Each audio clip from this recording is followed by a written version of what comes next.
louvando ao Senhor pela presença da sua igreja nesta localidade. Nós já vamos discorrer disso um pouco mais amplamente, mas nós não temos ideia concreta nem capacidade de compreender o que significa na totalidade, seja na história ou inclusive para este próprio momento, as implicações do que nós estamos fazendo nessa noite. É uma obra muito mais ampla, imensa, além do que nós podemos compreender, que a nossa capacidade humana entende. Nós estamos aqui representando Deus eterno, soberano, Criador dos céus e da terra, que não está preso à nossa história, que não pensa segundo a nossa história, que não caminha dentro da nossa história. Ele é eterno e a nossa história é uma parte dessa que compõe essa eternidade. E nós temos o privilégio de estar aqui glorificando, adorando e proclamando o senhorio, a presença, a autoridade desse Deus maravilhoso. Isso é um privilégio que nós, como nosso irmão orou, nossa prioridade aqui é o Senhor, é a contemplação da sua presença e a proclamação da sua palavra de salvação. É um privilégio, glória ao Senhor por isso. E por esse motivo estou muito contente de estar aqui. Também estamos, Tirza e eu, contentes porque estamos revendo uma igreja que tem caminhado na intercessão, na contribuição e também na comunicação com a gente, através de alguns irmãos que recebem as notícias mensalmente, dentro da obra missionária que o Senhor tem feito em todo o mundo a partir desta cidade, e em nosso caso, chegando até a cidade onde nós estamos, que se chama Huelva, com H, Huelva. Algumas pessoas pronunciam Huelva, por causa dessa tendência do H aspirado, mas ela se chama Huelva. Huelva está na parte sul da Espanha, mas mais especificamente quase na fronteira com o sul de Portugal. E é uma cidade, em termos dos achados arqueológicos lá da Idade do Bronze, mas é uma cidade antiga que tem... se pode encontrar constantemente nas escavações da época romana. É uma cidade que tem uma história, como toda a Europa e na Espanha em particular, uma história muito ampla, Mais recente, para os amantes do balompé, sabe o que é balompé? É futebol no espanhol antigo, Em Huelva nasce o futebol na Espanha por influência dos ingleses presbiterianos, que trabalhavam nas minas, na Serra Mineira de Huelva, minas que fizeram parte das minas de Salomão, segundo a tradição. E esses ingleses presbiterianos, por isso tem presbiteriano aqui que joga bem futebol, não é meu caso, mas veja só. E eles trouxeram ou levaram o futebol para a Espanha. Quando você chega na cidade de Huelva, tem uma homenagem ao futebol. E o nosso time lá é um time muito bom, que tem jogado com afinco e dedicação a partir deste ano na 4ª divisão do futebol espanhol. Tivemos o privilégio este ano de voltar para a 4ª divisão, estávamos na 3ª. Então, nosso time está ruim, até não poder mais, mas tem uma história. Às vezes é melhor viver de história, porque no presente o trem vai mal, Mas é uma cidade muito agradável, é uma cidade litorânea, pensando geograficamente, mas não propriamente chega no mar. São 2 rios que banham a cidade de Huelva e que está a 2 quilômetros do mar. Então, são rios salgados, que por intervenção da mão humana, por causa de um dique que foi feito para aumentar a capacidade portuária da cidade, hoje a cidade não tem praia mais. Tinha praia, era praia de rio, salgado, mas era uma praia. E hoje já não tem mais, porque com esse dique se aumentou a capacidade do porto, calado do rio, ficou mais profundo para entrar em navios, e assim a cidade perdeu toda essa parte bonita das suas praias. Hoje, a praia mais próxima da cidade está a 6 quilômetros. É uma cidade eminentemente obreira, e assim é o nosso bairro, onde a igreja está também. População muito trabalhadora. É uma cidade, além do polo petroquímico, que é por isso que tem o porto, e também aí houve uma preferência também por essa perspectiva portuária, por causa da época da exploração do cobre na Serra de Huelva, que foi fundamentalmente a finais do século XIX até metade do século XX. E nesse período, Huelva chegou a ser entre o primeiro e segundo maior produtor de cobre do mundo e de mais algumas outras coisas. Isso deixou uma herança de contaminação muito forte. Quem tem curiosidade, não faça isso agora, por favor. Mas depois pode olhar no Google Maps, Huelva, e vai ver uma parte branca ao lado da cidade, que é quase do tamanho da cidade. Isso é algo que esta região, infelizmente, conhece algo dessas notícias. São balsas de resíduos tóxicos guardados ao longo dos anos, quase do tamanho... bom, o raio é de mais ou menos 6 quilômetros por 30 metros de profundidade. Então, conversando com alguém que luta muito nessa causa, ele sabendo que eu sou brasileiro, ele falou: Huelva é uma candidata a ter seu Brumadinho um dia, por causa desses resíduos guardados lá, e nós sabemos que, por mais que muitas autoridades digam que está plenamente tranquilo, quanto mais dizem, fiquem tranquilos, menos tranquilo a gente fica, né? Então, é uma cidade que sofre também com esse tema, sofre com muitas contaminações, com índices de enfermidades altas, e, infelizmente, bom, não vou entrar nesse ponto, porque é um assunto que é quase que discussão diária nas ruas, né? Como, infelizmente, muitas vezes as autoridades não são sensíveis à realidade que a população vive com os seus desmandos. Huelva é uma cidade, nós costumamos dizer, sofredora. É uma cidade de muita luta. E aí começou a obra presbiteriana na Espanha, há 35 anos, que é a nossa igreja. Uma igreja pequenininha, em torno de 30 pessoas. Hoje tem uma liderança autóctone, tem os seus músicos que foram sendo formados nos últimos anos, por causa da nossa ênfase em formar também músicos, formar gente para tocar, e estão caminhando no testemunho ao Senhor. Eu já vou colocar o bairro, a maior parte aqui já deve ter visto hoje de manhã, mas antes eu quero contar um pouquinho da nossa família. Então, a primeira foto de família, por favor. Tem aí, né? Que nós estamos sentados todos juntos. Não, essa não, a anterior. Aí. A outra tem um momento para eu me emocionar. Vamos primeiro para essa parte. Então, essa é a nossa família, né? Vocês estão olhando de frente para a foto. À direita, nós temos a Gabriela e o Mateus, nossa nora e nosso filho. O Mateus tem trabalhado com a Rádio Transmundial. É conhecida? Quem se lembra qual é a Rádio Transmundial aqui? Só algumas pessoas. A Rádio Transmundial é a maior rádio em termos de transmissão e potência do mundo. E é evangélica, por causa dos convênios que ela tem, e está em praticamente todos os continentes. E na Espanha está conveniada com a rádio onde o Mateus trabalha.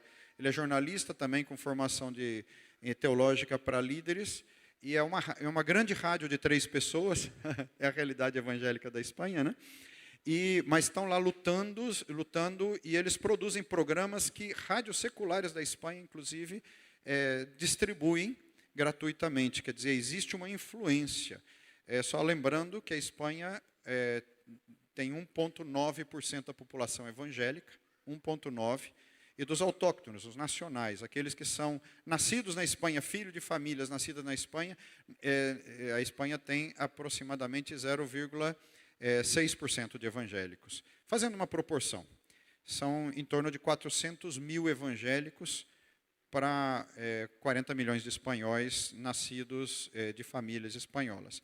Quer dizer, quase não existimos, mas existimos, né? Nos princípios de Gideão. Somos pouco, mas fazemos muito ruído e somos notados, né? Então, orem pelo nosso filho, nossa nora, que estão trabalhando com afinco na obra do Senhor, e eles vivem em Madrid. Então, olhando à esquerda está o Daniel e a Maíra, nossa filha. Ela vem trabalhando na área de tradução e intérprete, de missionários, né?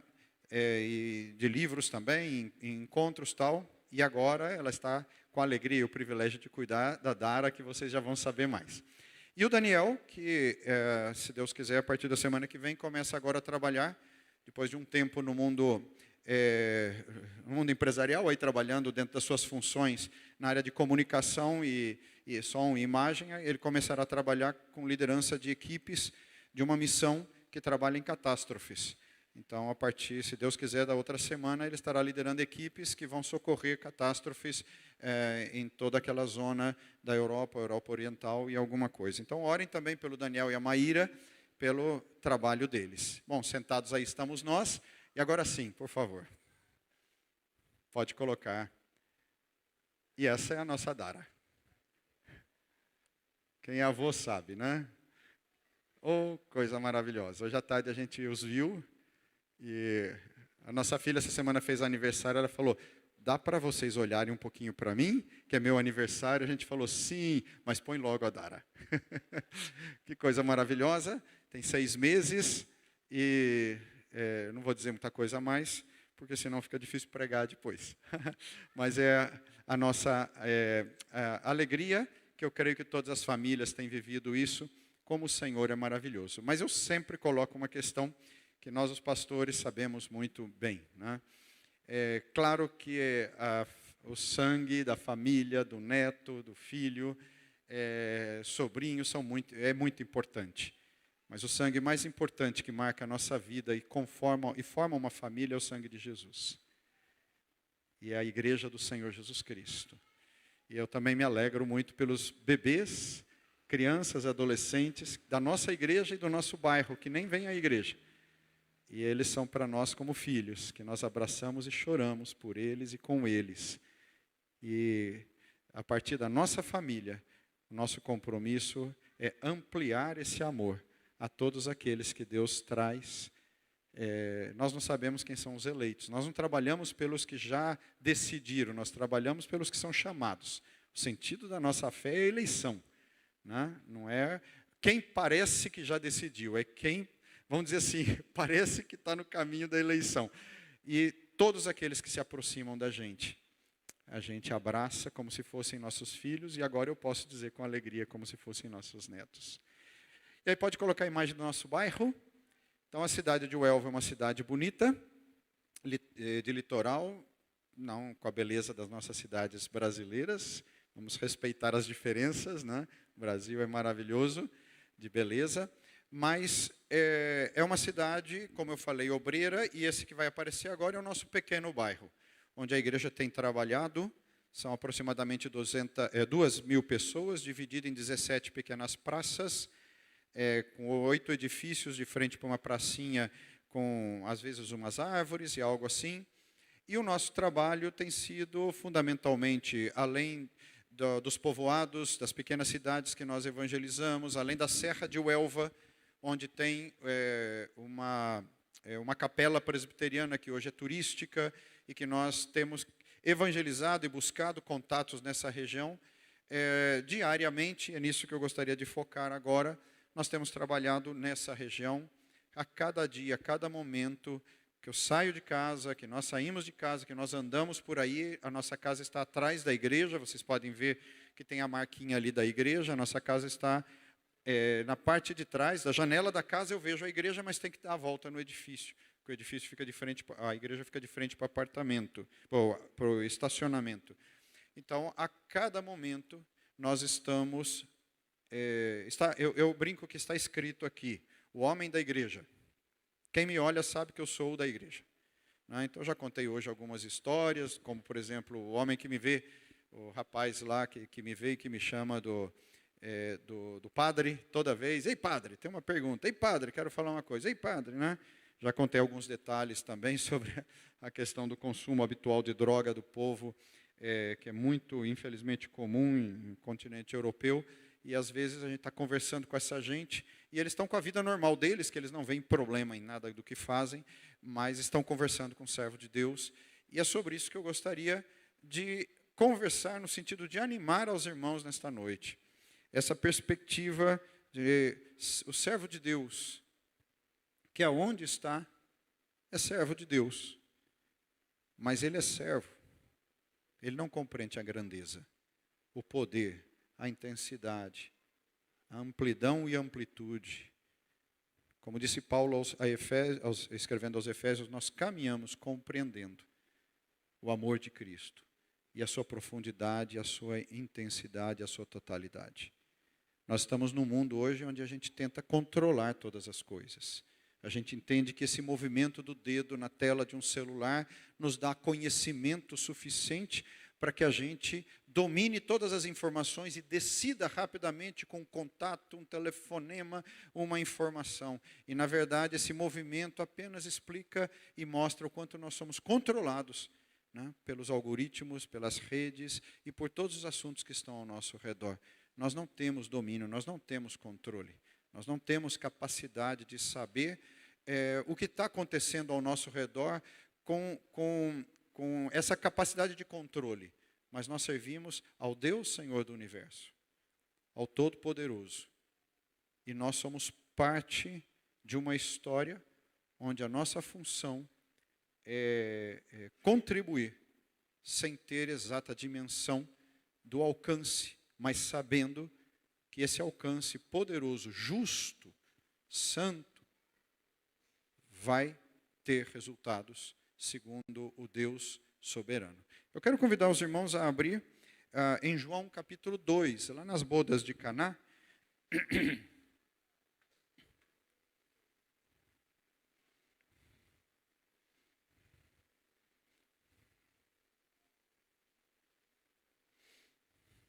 Mas nós vamos ler, vamos falar do contexto da boda de Caná, do casamento, mas nós vamos ler a partir do versículo de número 13.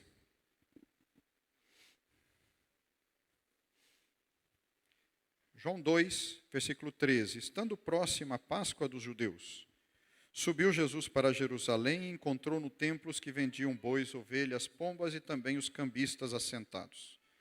Tendo feito um azorrague de cordas, como se fosse um tipo de chicote, ou pelo menos umas cordas como se fosse para expulsar animais, expulsou todos do templo, bem como as ovelhas e os bois, derramou pelo chão o dinheiro dos cambistas, virou as mesas e disse aos que vendiam as pombas: tirai daqui essas coisas, não façais da casa do meu pai casa de negócio. Lembraram-se os seus discípulos de que está escrito: o zelo da tua casa me consumirá. Perguntaram-lhe, pois, os judeus: que sinal nos mostras para fazeres essas coisas? Jesus lhe respondeu: destruí este santuário e em 3 dias o reconstruirei. Replicaram os judeus: em 46 anos foi edificado este santuário e tu em 3 dias o levantarás? Ele, porém, se referia ao santuário do seu corpo. Quando, pois, Jesus ressuscitou dentre os mortos, lembraram-se os seus discípulos de que ele dissera isto, e creram na Escritura e na palavra de Jesus. Estando ele em Jerusalém durante a festa da Páscoa, muitos, vendo os sinais que ele fazia, creram no seu nome. Mas o próprio Jesus não se confiava a eles, porque os conhecia a todos e não precisava de que alguém lhe desse testemunho a respeito do homem, porque ele mesmo sabia o que era a natureza humana. Vamos orar? Pai, nós confiamos no Senhor e unicamente no Senhor, de que o Senhor tem o domínio de todas as coisas, é o Deus soberano, e que quando a Tua palavra está aberta diante dos nossos olhos, revelação do Deus eterno, que é o Senhor, só o Senhor tem esse controle para medir a nossa compreensão e orientar-nos para que nós possamos ser instrumentos do Senhor na Tua providência eterna, nos Teus propósitos soberanos.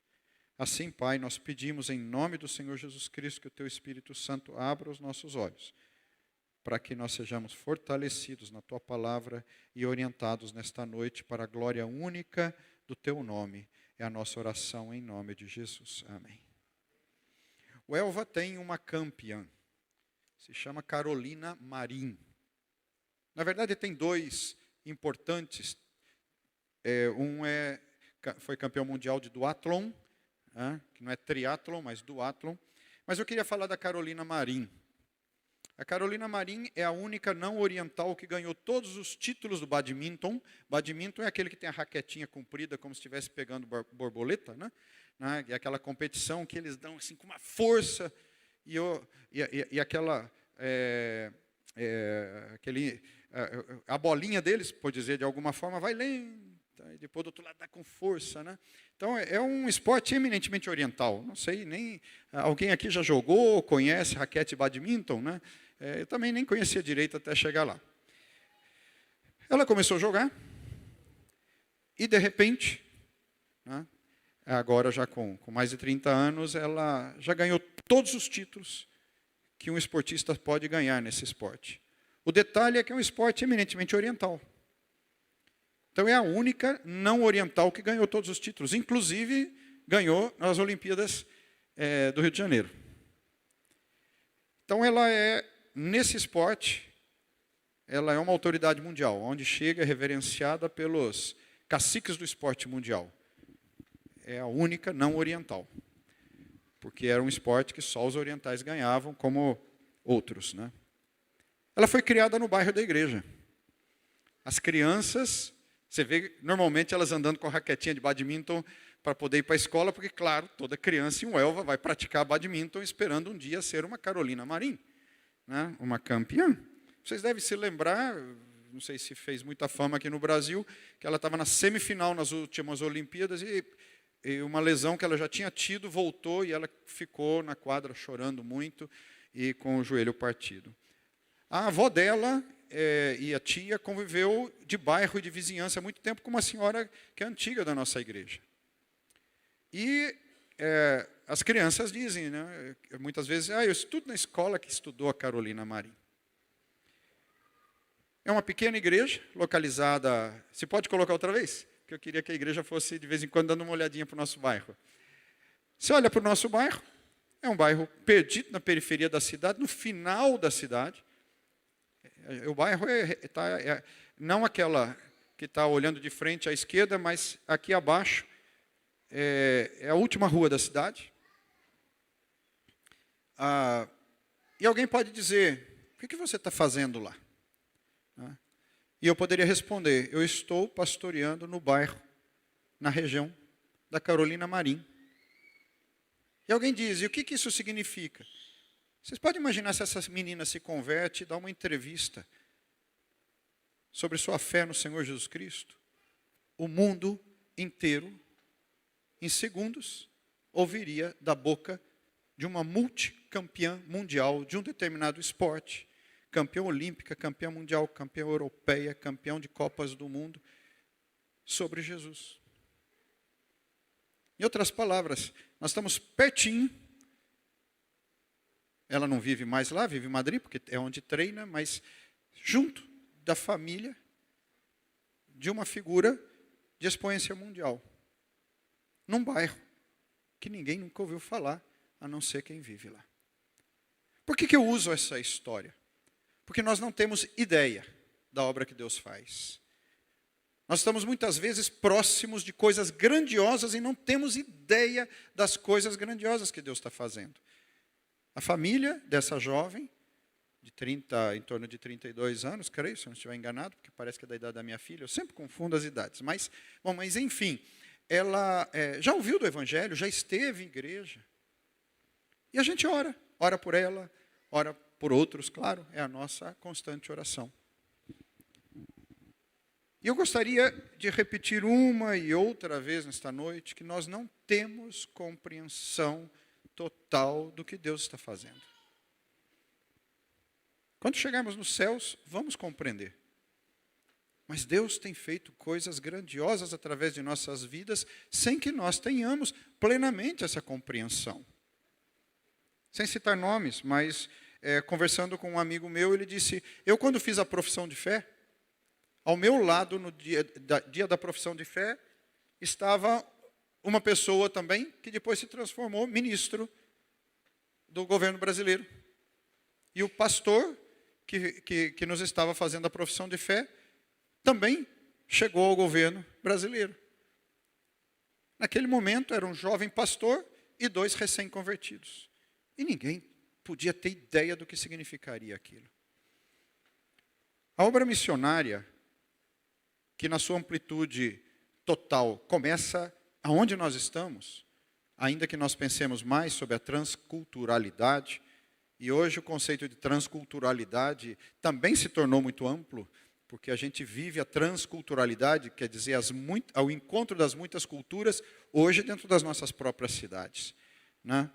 O próprio futebol brasileiro, com essa chegada em massa dos jogadores estrangeiros, a gente vive multiculturalidade dentro de uma entrevista depois de uma partida de futebol, né? Com aquele atleta falando daquele jeito, e os próprios treinadores de futebol hoje no Brasil, que são muitos deles vindos de fora. A transculturalidade hoje, e sem falar nas decisões, nas ideologias que as pessoas vão seguindo, que com o passar do tempo você convive, às vezes com um vizinho, com alguém que você percebe que ele é realmente já de outra cultura.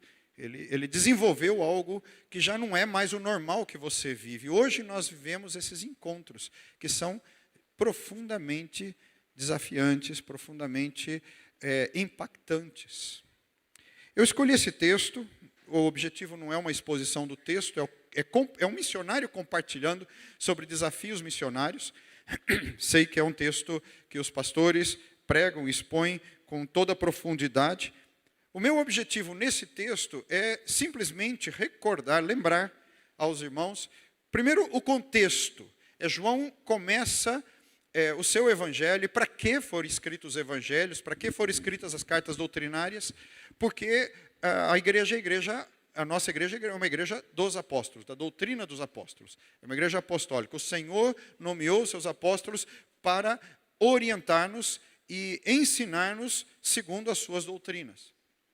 Então, quando João escreve para as igrejas, para os irmãos, e particularmente no contexto de João, ele vai escrever trechos dos sermões, dos diálogos de Jesus, mostrando os debates que houve com os opositores a Jesus, que estavam ferrenhamente o tempo inteiro ao seu lado, confrontando, ao mesmo tempo mostrando as dificuldades dos próprios discípulos em compreender a profundidade do que Jesus estava fazendo, o alcance do que Jesus estava fazendo.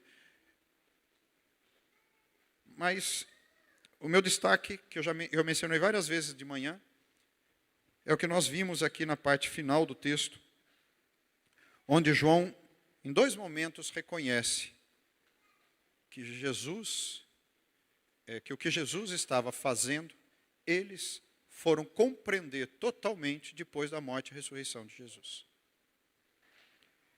E no final do capítulo, os irmãos acompanharam a leitura, quando o texto diz que Jesus não confiava, porque sabia quem eram eles e o que eles estavam pensando.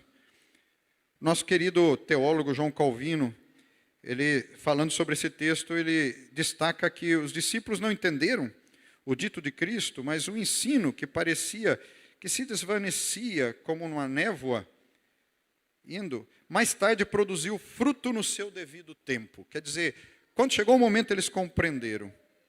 Embora as ações e ditos do nosso Senhor no momento sejam obscuros para nós, não devemos entregar-nos ao desespero e muito menos desprezá-lo só porque não entendemos agora. O contexto começa com o casamento, onde Maria convida a família inteira, né? E Maria é profundamente impactada naquele momento, né? Porque ela vê o problema do vinho, da água que acabou, ou do vinho que acabou, vê a água. Eu não vou entrar no detalhe aqui dos tonéis, para que eram usados, na perspectiva lá dos batismos, etc. Isso fica para quando fizermos as talhas de pedra, quando se faça uma exposição. O que eu gostaria de destacar é que Maria pede a ajuda de Jesus. E Jesus olha e diz, eu imagino que talvez, fazendo uma tradução cultural para nós hoje, é como se ele olhasse e dissesse, mamãezinha querida, não chegou minha hora de fazer isso. Assim, cuidado. Né? Assim mesmo, Jesus Então, efetua o primeiro milagre, que todos nós conhecemos, que transforma a água em vinho. Mas o destaque que eu gostaria de fazer aqui é que, inclusive o mestre de cerimônia, lá o que cuidava de tudo isso, não compreende por que o melhor vinho tinha ficado para depois, chega ao ponto de questionar. E o contexto, então, os apóstolos, os discípulos, no caso, que estão andando com Jesus e todos os demais, estão impactados por esse momento. O que aconteceu, afinal de contas? O que aconteceu? Não vamos pensar nós que litros e litros e litros de vinho aparecem transformados de água, todo mundo está conversando sobre esse assunto e todos estão absolutamente tranquilos, dizendo, o que aconteceu? Não, nada. Sabe a água que é usada lá para os batismos, para limpar, para purificar? Então, Jesus fez assim, puf, virou vinho. Vamos ser sinceros. Estava todo mundo impactado. O que aconteceu aqui? Todos nós estamos esperando do Senhor que faça coisas assim ao nosso redor. Senhor, transforma, multiplique. É um texto que a gente usa muito para casais, né? Pede ao Senhor que transforme a água do teu relacionamento em um vinho maravilhoso. Eu não tomo há muitos anos vinho, principalmente pelo meu esôfago, mas tem uns sucos de uva que eu acho que são melhores que vinho, né? Então, transforma nessa coisa maravilhosa. Bom, então eles saem, vão para Jerusalém, e aqui vem então o destaque que eu gostaria de fazer nesta noite. Jesus expulsa aqueles homens que haviam transformado em um mercado corriqueiro o templo do Senhor. A gente sempre se atenta ao que acontece lá no final, que está registrado, os nossos historiadores, os que estudam mais profundamente a palavra que nos ensinam através dos seus comentários, nos dizem que podemos ficar tranquilos que realmente aconteceu 2 vezes, não é que João se enganou e pôs lá no começo, não. Jesus faz aqui, depois vai repetir lá no final. E o contexto aqui, e nós conhecemos esse contexto, é que quando toda aquela gente que havia alcançado o mundo inteiro na época do cativeiro, e que estavam em todas as regiões do mundo, que haviam ido, na época das festas, principalmente aqui da Páscoa, eles voltavam para Jerusalém. E necessitavam oferecer os sacrifícios, tal, mas voltavam com as suas moedas, com o seu dinheiro, na moeda que eu me refiro ao dinheiro da sua região, não podiam trazer animais, então foi criando um comércio, compre aqui o melhor cordeiro para oferecer o sacrifício, a pomba para oferecer o sacrifício de paz, né? Melhor câmbio da moeda lá da Babilônia, e aqui, e criou isso, e o povo se acostumou com essa realidade, se acostumou, é parte. Afinal de contas, nós fazemos isso, é parte da igreja. Nós nos acostumamos com essas situações. Aí, de repente, um dia chega um pastor avivalista, prega e toca em determinados temas, e a igreja, na segunda-feira, reúne a liderança e diz, temos que mudar os nossos procedimentos. Nos acostumamos tanto a questões culturais do nosso contexto, e agora parece que estamos vendo que deveríamos mudar procedimentos. Isso é parte da dinâmica da vida. Jesus chega e diz, chega, aqui não mais. Aqui não mais. E os discípulos imediatamente se lembram do dito no Antigo Testamento e vão identificando que as coisas que aconteciam com Jesus era sério mesmo. Antes que você fique com a pergunta, por que o pastor falou que era sério? Volto a destacar a expressão do versículo 22. Quando Jesus ressuscitou dos mortos, lembraram os seus discípulos de que ele dissera isso. Os discípulos estavam tomados, encharcados pelos conceitos culturais da sua época. Todos esperavam o libertador, o homem poderoso, que transformaria Israel outra vez na nação poderosa de todo mundo. O novo Davi, o novo Salomão, que vai mostrar que aqui Israel tem autoridade. Era isso que eles pensavam. Dentro do Império Romano, oprimidos há séculos, sem autoridade, tudo que eles faziam era negociado politicamente. O capítulo 11, final, e o capítulo 12, a gente encontra bem a preocupação dos religiosos com Jesus, de que não alterasse a vida normal do relacionamento entre o Império Romano, a religião de Israel, e a vida normal da população em Israel. Melhor não mexer que complica. Depois vocês dão uma olhadinha no capítulo, principalmente capítulo 12. Melhor não mexer que complica, está tudo muito bom. E de repente eles começam a observar que Jesus começa a tocar em pontos que são realmente sensíveis. Eu fico imaginando que eles olharam e disseram, está cumprindo a palavra, mas está tocando num pontinho complicado. Esse homem vai trazer encrenca, porque o templo é sagrado da religião, da política e da administração. Caifás, como eu mencionei, no final, que João mesmo vai mencionar, ele chega ao ponto de dizer, perigo para a nação, é melhor continuar como está. Os discípulos vão acompanhando e dizendo aonde Jesus quer chegar. Na nossa evangelização, na nossa vida diária, nós estamos chamados para sermos instrumentos de Deus em situações que deveriam mudar o mundo. Como se eu estivesse evangelizando uma jovem em Uelva sentado e ela diz, eu quero tomar uma decisão por Jesus, e eu digo, aleluia, mas eu um homem desligado dos esportes. E aí ela diz, eu só quero pedir sua autorização, porque eu costumo publicar umas coisinhas nas redes sociais. E aí eu digo, sim senhora, não tem problema. Ela disse, essa decisão por Jesus, eu agora vou publicar nas redes sociais. E eu estou em casa, e dali a pouco toca telefone.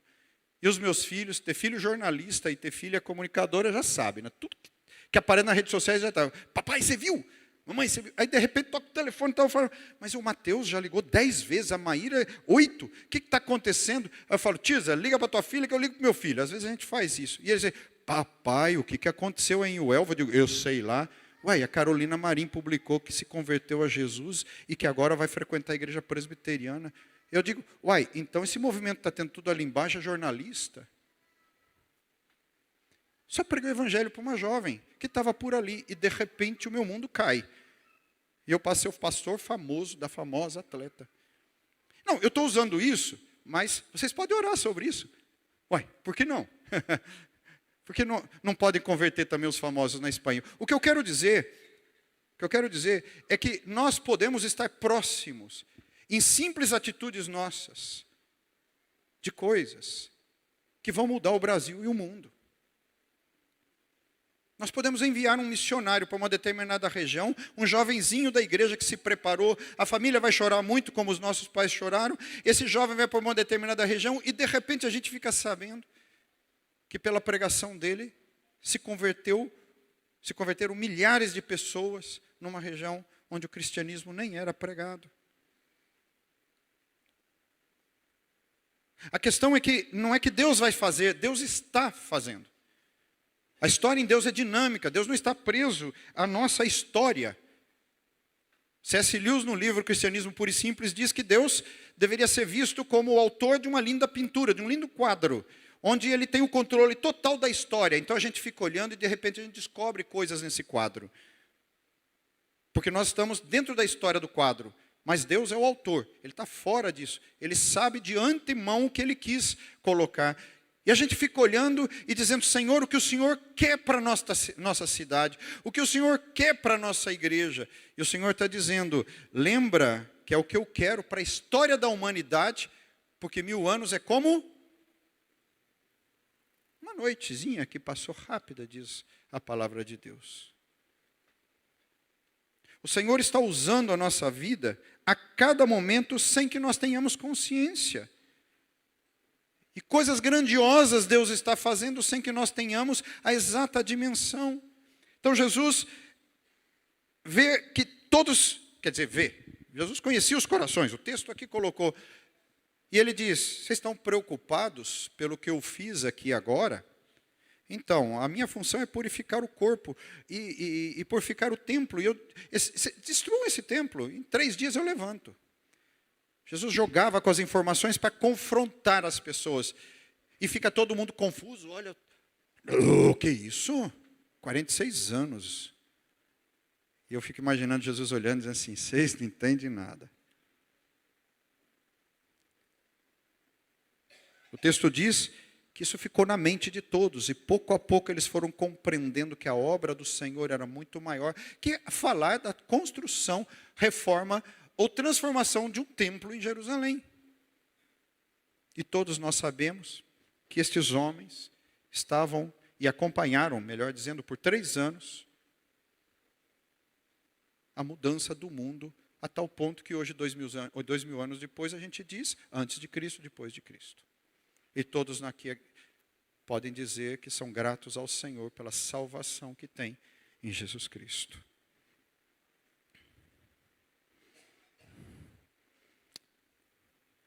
A palavra que eu gostaria de deixar nesta noite para cada um de nós é que ainda que nós não tenhamos controle dos tempos e das épocas, porque isso pertence ao Senhor, cada um de nós deveríamos caminhar nessa perspectiva de João, quando ele diz no versículo 22, e eu repito, claro, ele está escrevendo o Evangelho. A sua perspectiva é apresentar as discussões que houve e como Jesus respondeu e confrontou todos aqueles que estavam ao seu redor, que é diferente de Mateus, Marcos e Lucas, que era um pouquinho mais histórico, contando mais as histórias em si. Esse livro aqui tem muita discussão teológica profundas e interessante. A palavra de Deus é completa em si mesma, para a glória do Senhor. Mas João faz questão de dizer, naquele momento, nós ainda não compreendíamos o que compreenderíamos quando Jesus ressuscita. Nós não temos compreensão total do que o Senhor está fazendo hoje nas nossas mãos. Agora, como eu mencionei hoje de manhã, Pedro se desliga um pouquinho, entra em estado aí, modo avião, e começa a repreender a Jesus. Para com isso, Jesus, de que você que tem que morrer. Não pensa isso você não. A vida é curta, tem que aproveitar um pouquinho mais, sabe? Mateus 16 foi o que nós estudamos hoje de manhã. Nós muitas vezes podemos estar fazendo isso. Deus está fazendo uma obra maravilhosa e grandiosa através das nossas vidas, mas a gente se dá o direito de um dia mais relaxado. Né? Fiquei com raiva mesmo, o Senhor entende, eu precisava falar 3 ou 4 palavrões, mas eu estava com tanta raiva que eu tinha que falar aquele trem. O Senhor me perdoa.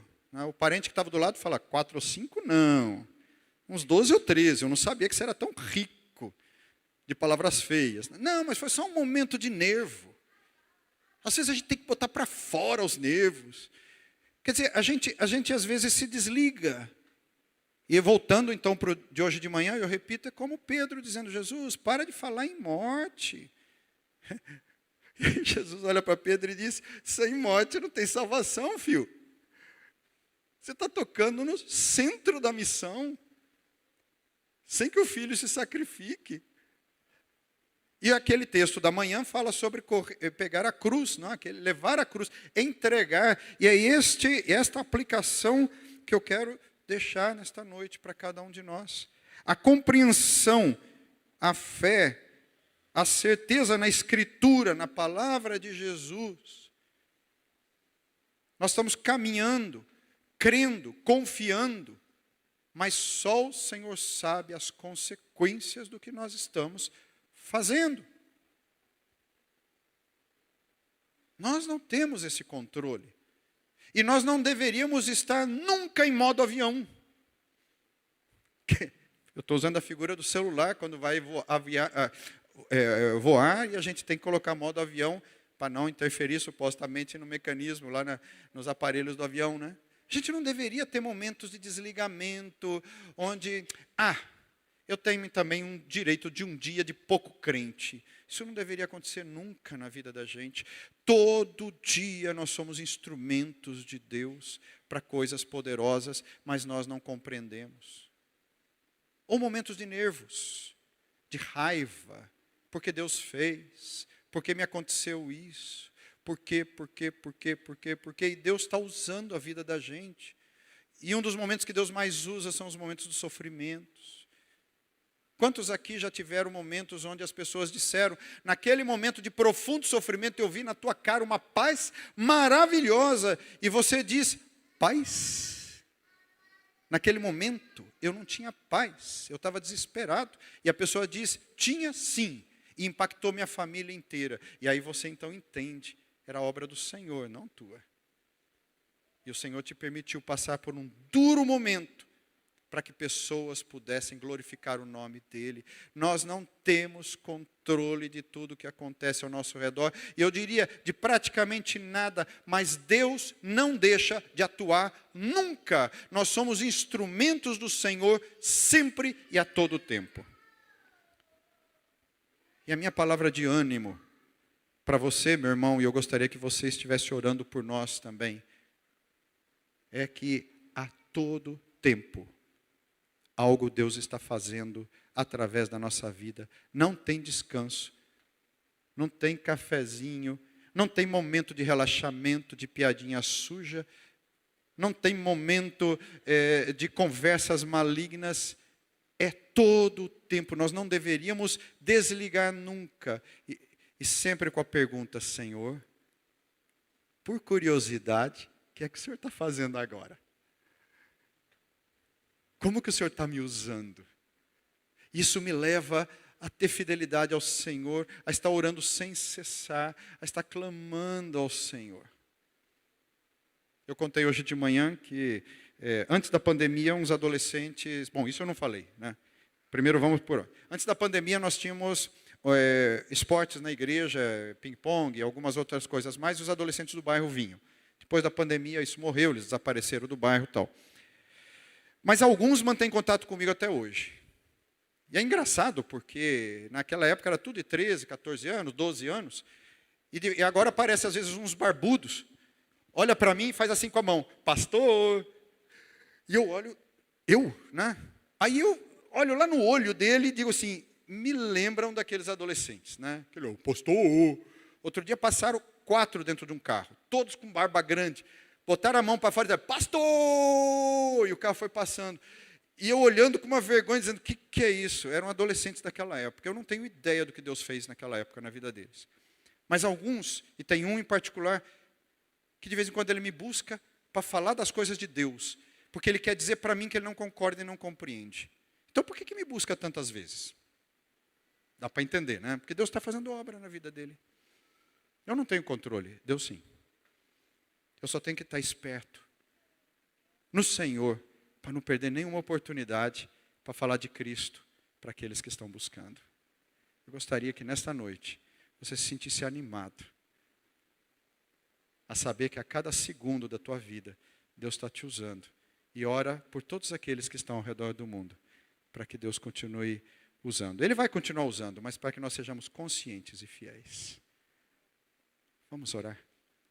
Pai, muito obrigado por poder confiar no Senhor. E dá-nos a oportunidade, Senhor, de estar ligados o tempo inteiro na Tua palavra, para ser instrumentos conscientes do Senhor. Mas nós confessamos nosso pecado e a nossa incapacidade. E pedimos que o Senhor, por misericórdia, nos use e nos transforme e nos perdoe e nos encha cada momento mais com a Tua palavra e com o Teu Espírito orientando-nos para que a Tua glória se manifeste. Usa-nos, Senhor. E obrigado pelo testemunho histórico desta igreja nesta localidade e de cada um destes irmãos ao longo da sua história. E usa cada um, Senhor, para a glória do Teu nome. Aleluia. Amém. Que la gracia del Señor Jesucristo, el amor de Dios nuestro Padre y la comunión del Espíritu Santo esté sobre vosotros, hermanos, para la gloria única de Dios por todos los siglos en su iglesia. Y que a graça do Senhor Jesus Cristo, o amor de Deus nosso Pai e a comunhão do Espírito Santo esteja sobre cada um de vós, irmãos, como igreja do Senhor Jesus Cristo, para a glória única do Deus eterno. Aleluia. Amém.